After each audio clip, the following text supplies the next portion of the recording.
एकादश अनुवाक वेदाध्ययन के अंतर्गत शिष्य को आचार्य का उपदेश। ब्रह्मात्मक विज्ञान से पूर्व श्रोतों और स्मार्त कर्मों का नियम से अनुष्ठान करना चाहिए। इसलिए वेदमंच्य इत्यादि श्रुति से इसकी कर्तव्यता के उपदेश का आरंभ किया जाता है, क्योंकि अनासक्ति ऐसी जो अनुशासन श्रुति है वह पुरुष के संसार के लिए है, क्योंकि जो पुरुष संस्कार युक्त और विशुद्ध चित्त होता है उसे अनायास ही आत्मज्ञान प्राप्त हो जाता है। इस संबंध में तप से पाप का नाश करता है और ज्ञान से अमृत लाभ करता है, ऐसी स्मृति है। आगे ऐसा कहेंगे भी कि तप से ब्रह्म को जानने की इच्छा कर अतः ज्ञान की उत्पत्ति के लिए कर्म करने चाहिए। अनासक्ति इसमें अनुशासन ऐसा शब्द होने के कारण उस अनुशासन का अतिक्रमण करने पर दोष की उत्पत्ति होगी। कर्मों का उपन्यास को पहले किया जाने के कारण भी ये निश्चय होता है कि कर्म विद्या की उत्पत्ति के लिए है। कर्मों का उपन्याय केवल ब्रह्म विद्या का निरूपण आरंभ करने से पूर्व ही किया गया है। ब्रह्म विद्या का उदय होने पर तो अभय प्रतिष्ठा को प्राप्त कर लेता है। किसी से भी भय नहीं मानता, मैंने कौन सा शुभ कर्म नहीं किया इत्यादि वाक्य द्वारा कर्मों की निष्क्रियता ही दिखलाएगी। इससे विदित होता है कि कर्म पूर्व संचित पापों के क्षय के द्वारा ज्ञान की प्राप्ति के लिए है, ज्ञान की प्राप्ति के ही लिए है। अविद्या कर्म से मृत्यु अधर्म को पार करके विद्या मतलब उपासना से अमरत्व लाभ करता है। इस मंत्र वर्णन से भी यही बात प्रमाणित होती है। अतः पहले नवम अनुवाक में जो रुक्तादि का उपदेश किया गया है वह उसके अनर्थक की निवृत्ति के लिए है तथा यहाँ ज्ञान की उत्पत्ति के लिए हेतु होने से उसकी कर्तव्यता का नियम करने के लिए है।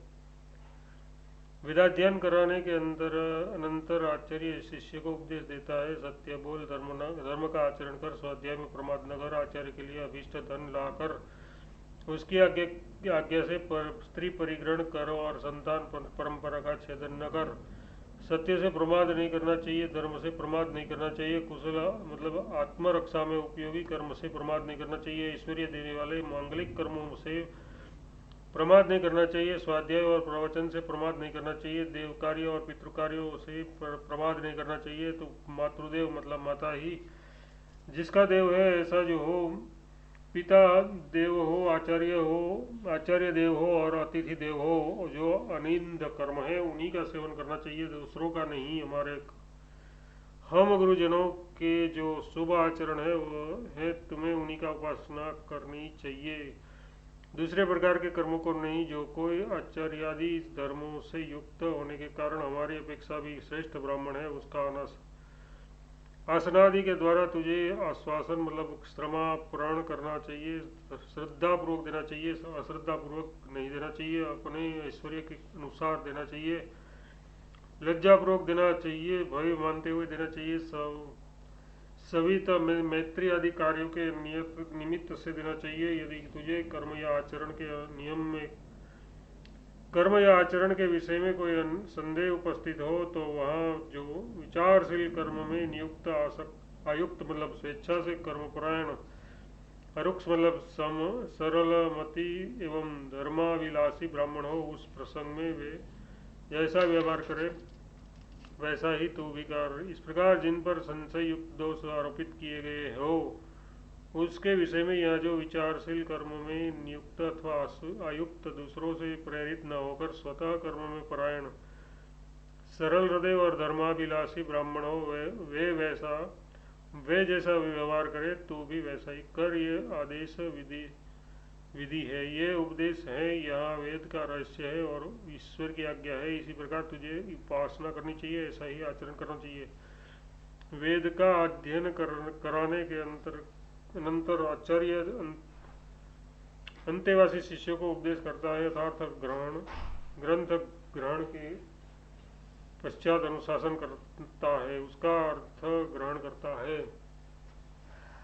इससे ज्ञात होता है कि वेदाध्ययन कर चुकने पर भी ब्रह्मचारी को बिना धर्म जिज्ञासा किए गुरुकुल से समावर्त अपने घर की ओर प्रत्यागमन नहीं करना चाहिए। कर्मों का यथावत ज्ञान प्राप्त करके उसके अनुष्ठान का आरंभ करे। इस श्रुति में भी यह सिद्ध होता है कि इस प्रकार उपदेश करता है। सो बताते हैं, सत्य बोल अर्थात जो कहने योग्य प्रभात प्रमाण से जैसी जैसी जानी गई हो उसी प्रकार कह। इसी प्रकार धर्म का आचरण कर। धर्म मतलब ये अनुष्ठान करने योग्य कर्मों का असाम्यक रूप से वाचक है, क्योंकि सत्यादि विशेष धर्मों का तो निर्देश कर ही दिया गया है। स्वाध्याय यथार्थ अध्ययन से प्रमाद न कर, आचार्य के लिए प्रिय उनका अभिष्ट धन लाकर और विद्या दान से ऋण होने के लिए उन्हें देकर आचार्य के आज्ञा देने पर अपने अनुरूप स्त्री से विवाह करके संतति क्रम का छेदन न कर। यथार्थ प्रजा संतति का उच्छेद नहीं करना चाहिए। तात्पर्य है कि यदि पुत्र उत्पन्न हो तो भी पुत्र काम्य मतलब पुत्रेष्टि आदि कर्मों द्वारा उनकी उत्पत्ति के लिए यत्न करना चाहिए। नवम अनुवाद में प्रजा प्रजनन और प्रजाति तीनों का निर्देश किया गया है। उसी की सामर्थ्य से यह बात सिद्ध होती है, अन्यथा वहाँ केवल प्रजन इस एक ही साधन का निर्देश किया जाता। सत्य से प्रमाद नहीं करना चाहिए। सत्य से प्रमाद का अभिप्राय है असत्य का प्रसंग। ये प्रमाद शब्द के सामर्थ्य से बोधित होता है। तात्पर्य है कि कभी भूलकर भी असत्य भाषण नहीं करना चाहिए। यदि ऐसा तात्पर्य न हो तो यहाँ केवल असत्य भाषण का निषेध किया जाता। धर्म से प्रमाद नहीं करना चाहिए। धर्म शब्द अनुष्ठेय कर्म विशेष का वाचक होने के से उसका अनुष्ठान न करना ही प्रमाद है, सो नहीं करना चाहिए। यथार्थ धर्म का अनुष्ठान करना ही चाहिए। इसी प्रकार कुशल आत्मरक्षा में उपयोगी कर्मों से प्रमाद न करे। भूति वैष्णव को कहते हैं उस वैभव को कहते हैं उस वैभव के लिए होने वाले मंगल युक्त कर्मों से प्रमाद न करे। स्वाध्याय और प्रवचन से प्रमाद न करे। स्वाध्याय अध्ययन है और प्रवचन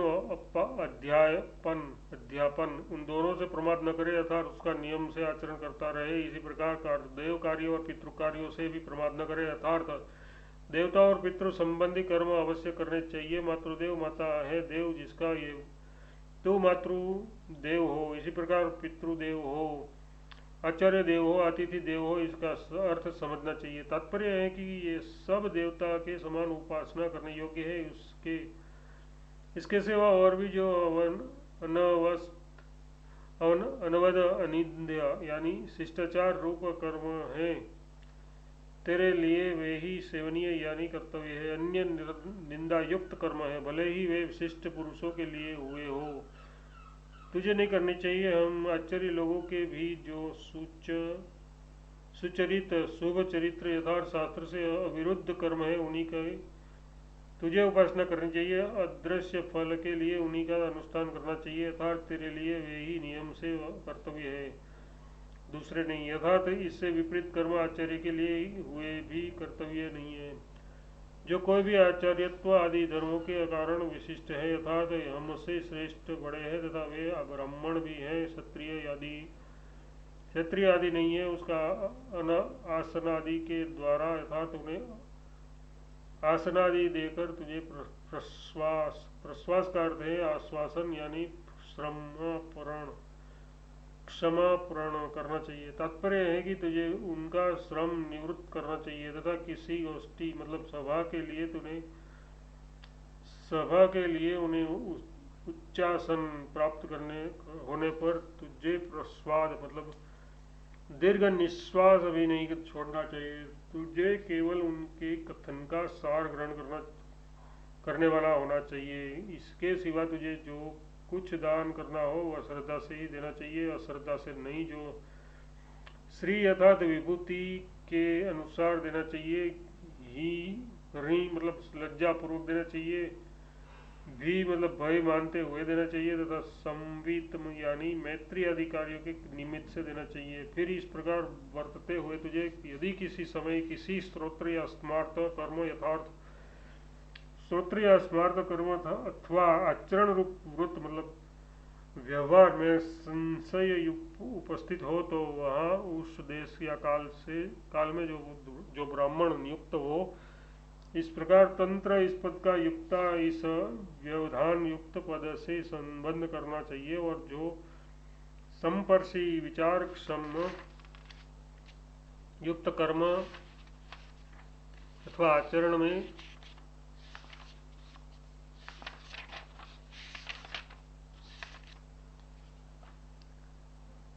पूर्वतया तत्पर आयुक्त किसी दूसरे से प्रयुक्त न होने वाले यथार्थ स्वेच्छा से प्रवृत्त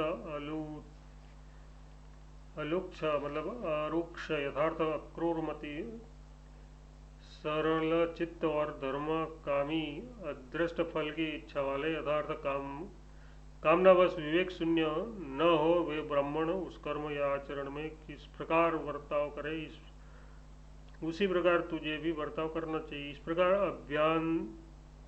व्यातों के प्रति अव्याख्यात अभ्यूय यथार्थ जिन पर कोई संशयुक्त दोष आरोपित किया गया हो उसके प्रति जैसा पहले ये तत्र इत्यादि से कहा गया है उसी सब व्यवहार का प्रयोग करना चाहिए।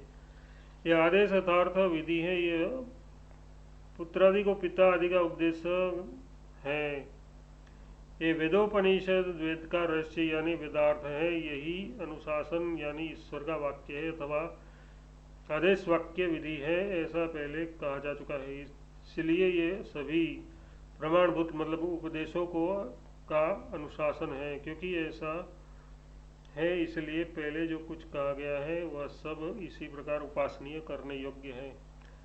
इस प्रकार ही उसकी उपासना करनी चाहिए, ये उपासनीय ही है, अनुपास्य नहीं है। इस प्रकार ये पुनरुक्ति उपासना के आदर के लिए है।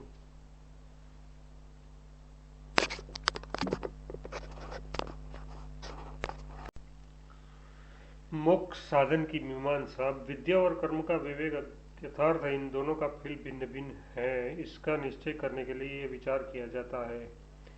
एक, क्या परम श्रेय की प्राप्ति केवल कर्म से होती है? दूसरा, अथवा विद्या की अपेक्षा इस कर्म से मतलब। तीसरा, किंवा परस्पर मिले हुए विद्या और कर्म दोनों से, अथवा कर्म की अपेक्षा रखने वाले विद्या से, या केवल विद्या से ही। उनमें पहला पक्ष है कि केवल कर्मों से ही परम श्रेय की प्राप्ति हो सकती है, क्योंकि द्विजातियों को रहस्य के सहित संपूर्ण वेद का ज्ञान प्राप्त करना चाहिए। ऐसी स्मृति होने से संपूर्ण वेद का ज्ञान रखने वालों को ही कर्म का अधिकार है, और वेद का ज्ञान उपनिषद के अर्थभूत आत्मज्ञान के सहित ही हो सकता है। विद्वान यज्ञ करता है इत्यादि वाक्यों से सर्वत्र विद्वान का ही कर्म में अधिकार दिखलाया गया है तथा जानकार कर्मानुष्ठान करे ऐसा भी कहा गया है। कोई कोई ऐसा भी मानते हैं कि संपूर्ण वेद कर्म के लिए ही है, और यदि कर्म से ही परम श्रेय की प्राप्ति न हुई तो वेद भी व्यर्थ ही हो जाएगा।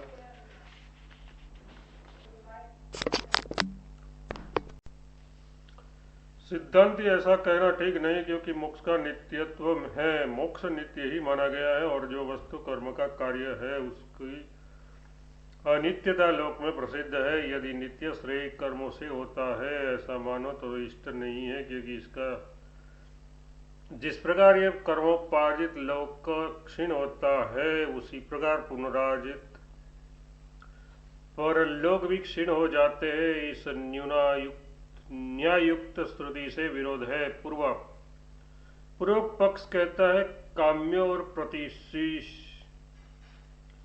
प्रतिषिद्ध कर्मों का आरंभ न करने से, प्रारब्ध कर्मों का भोगने से ही क्षय हो जाने से तथा नित्य कर्मों के अनुष्ठान के कारण प्रत्यय वायु की उत्पत्ति न होने से मोक्ष ज्ञान की अपेक्षा से रहित ही है। यदि ऐसा माने तो सिद्धांत कहता है ऐसी बात भी नहीं है। शेष सर्जित कर्मों के रह जाने से, संचित कर्मों के रह जाने से उसके कारण अन्य शरीर की उत्पत्ति सिद्ध होती है। इस प्रकार हम इसका पहले ही खंडन कर चुके हैं तथा नित्य कर्मों के अनुष्ठान से संचित कर्मों का विरोध न होने के कारण उसका क्षय होना संभव नहीं है। और ये जो कहा कि समस्त वेद के अर्थों को जानने वाले को ही कर्म का अधिकार होने के कारण केवल कर्म से ही निश्रेय की प्राप्ति हो सकती है सो भी ठीक नहीं, क्योंकि उपासना श्रुत ज्ञान मतलब गुरुकुल में किए हुए वाक्य विचार से भिन्न ही है। मनुष्य श्रुत ज्ञान मात्र से ही कर्म का अधिकारी हो जाता है, उसके लिए वह उपासना की उपेक्षा नहीं रखता। उपासना तो श्रुत ज्ञान से भिन्न वस्तु ही बताई गई है। वह उपासना मोक्ष रूप फल वाली और अर्थांतर रूप से प्रसिद्ध है, क्योंकि श्रोतव्य ऐसा कहकर मनन और निधिध्यासन के लिए मंतव्यो निधिध्यासन इस प्रकार पृथक यत्नांतर का विधान किया है। लोक में भी श्रवण ज्ञान से मनन और निधिध्यासन का अर्थांतरत्व प्रसिद्ध ही है। पूर्व पक्ष कहता है इस प्रकार तब तो विद्या की अपेक्षा से युक्त कर्मों द्वारा ही मोक्ष हो सकता है। जो कर्म ज्ञान के सहित होते हैं उसमें कार्यांतर के आरंभ का सामर्थ्य हो सकता है, जिस प्रकार के स्वयं मरण और ज्वरादि कार्यों के आरंभ में समर्थ होने पर भी विष एवं दधि आदि में मंत्र और शर्करा की युक्त होने पर कार्यांतर के आरंभ का सामर्थ्य हो जाता है। इस प्रकार विद्या सहित कर्मों से मोक्ष का आरंभ हो सकता है। यदि ऐसा मानो तो सिद्धांत कहता है नहीं, जो वस्तु आरंभ होने वाली होती है वह अनित्य हुआ करती है। इस प्रकार ये इस पक्ष का दोष बताया जा चुका है। पूर्व पक्ष कहता है किंतु न स पुनरावर्ते इत्यादि वचन से तो आरंभ होने वाला मोक्ष भी नित्य ही होता है। सिद्धांति नहीं, क्योंकि वचन तो केवल ज्ञापक है, यथार्थ अर्थ को बताने वाले का ही नाम वचन है। वह किसी अविद्यमान पदार्थ को उत्पन्न करने वाला नहीं होता। सैकड़ों वचन होने पर भी नित्य वस्तु का आरंभ नहीं किया जा सकता और न आरंभ होने वाली वस्तु अविनाशी ही हो सकती है। इससे समुचित विद्या और कर्म के मोक्षारंभत्व का प्रतिषेध कर दिया गया है। विद्या और कर्म ये दोनों मोक्ष के प्रतिबंध के हेतुओं को निवृत्त करने वाले हैं, मोक्ष के स्वरूप को उत्पन्न करने वाले हैं नहीं है। अतः जिस प्रकार प्रध्वंसाभाव कृतज्ञ होने पर भी नित्य है, उसी प्रकार उस प्रतिबंधों की निवृत्ति भी नित्य ही होगी। यदि ऐसा कहो तो यह कथन ठीक नहीं, क्योंकि कर्मों का तो अन्य भी फल देखा गया है। उत्पत्ति, संस्कार, विकार और प्राप्ति ये कर्म के फल देखे गए हैं, किंतु मोक्ष उत्पत्ति आदि फल से विपरीत है। पूर्व पक्ष कहता है गति प्रतिपादी का श्रुतियों से तो मोक्ष आप्य सिद्ध होता है। सूर्य द्वार से उषा सुषुम्ना नाड़ी द्वारा ऊर्ध्वलोक को जाने वाला आदि गति प्रतिपाद का श्रुतियों से जाना जाता है कि मोक्ष प्राप्य है। सिद्धांत ऐसी बात नहीं है, क्योंकि ब्रह्म सर्वगत गमन करने वाले से अभिन्न और आकाश आदि का भी कारण होने से सर्वगत है तथा संपूर्ण विज्ञानात्मा ब्रह्म से अभिन्न है, इसलिए मोक्ष आप्य नहीं है। गमन करने वाले से पृथक अन्य देश में ही गमन करने योग्य हुआ करता है। जो जिससे अभिन्न होता है उससे वह गंतव्य नहीं होता और उसकी अन्यता तो उसे रचकर वह उसी में प्रविष्ट हो गया। संपूर्ण क्षेत्रों में क्षेत्रज्ञ भी तू मुझको ही जान इत्यादि सैकड़ों श्रुति स्मृतियों से सिद्ध होती है। पूर्व पक्ष कहता है ऐसा मानने से तो गति और ऐश्वर्य का प्रतिपादन करने वाली श्रुतियों से विरोध होगा। अच्छा, यदि मोक्ष